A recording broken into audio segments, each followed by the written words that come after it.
Abhinami Anil. Did you know NASA's Terra satellite turned 25 years old?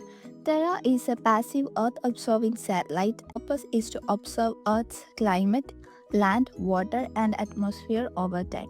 The name Terra for this satellite comes from the Latin word which means Earth. Terra was originally designed for a planned mission life of 6 years, but it is still active up to now thanks to the excellent engineering by NASA scientists. And now I'm very interested to learn about the data it collected for this place. So I'll ask my friend Sneha, who is a researcher working on the Earth observing satellites data. Hi Sneha, could you please explain me about the data collected by Terra satellite? Yes, for sure. I will begin by discussing the data and then I will explain the relationships between it at the end of the video. Surface temperature data for this location will be explained now. The Earth's land surface temperature is measured by satellites. This data represents the heat emitted or reflected by the land excluding the air above it. In the background, you can see a video illustrating the changes in land surface temperature over the years from 2020 to 2025. We use the TES algorithm data to obtain more accurate values. The chart displays the land surface temperature data over the years along with their respective averages. Comparing the years 2020 and 2024, we observe a decrease in the land surface temperature of this location. This photo shows the land surface temperature for the same month in different years, allowing for a clear understanding of the data. Aerosols optical depth. Aerosols are tiny solid or liquid particles suspended in the atmosphere such as dust, smoke and pollution. Aerosol optical depth is a dimensionless quantity that indicates how much aerosols block or scatter sunlight as it travels through the atmosphere. The MODIS sensor on the Terra satellite is used to measure AOD.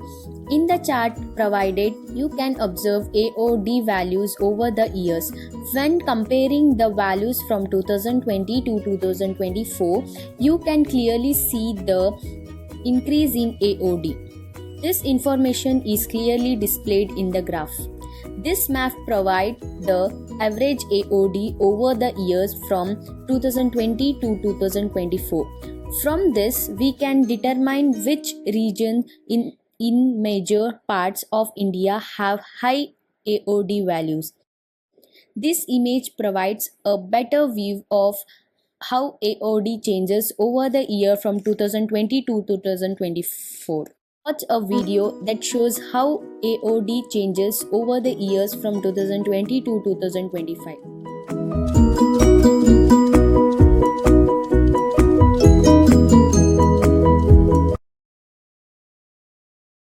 Carbon monoxide is a harmful primarily produced by the incomplete combustion of carbon containing fuels. Sources of carbon monoxide in the environment include vehicles exhaust, industrial process, and the burning of biomass. Increased levels of carbon monoxide lead to reduced air quality. Carbon monoxide indirectly increase the land surface temperature and damage vegetation due to the formation of tropospheric ozone.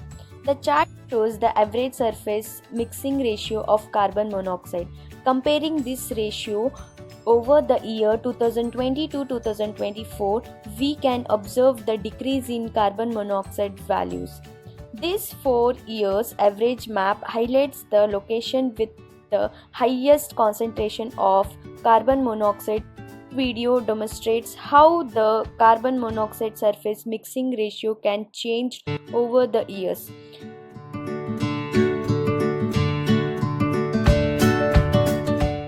These images provide a clear view of the changes in carbon monoxide values from 2020 to 2024. The vegetation index measures the amount of green life on land, its health, and its temporal changes. In India, the vegetation index is high during the rainy season but low during the summer season. Even during floods and droughts, the vegetation index remains low. This video illustrates how the vegetation index changes over time from 2020 to 2024.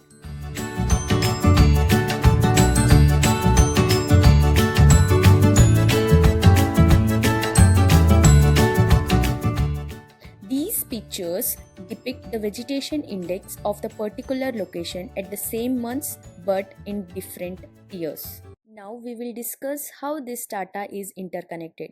Over the years, carbon monoxide values in our area have been decreasing, which may suggest an improvement in air quality. High aerosol optical density leads to a decrease in the land surface temperature.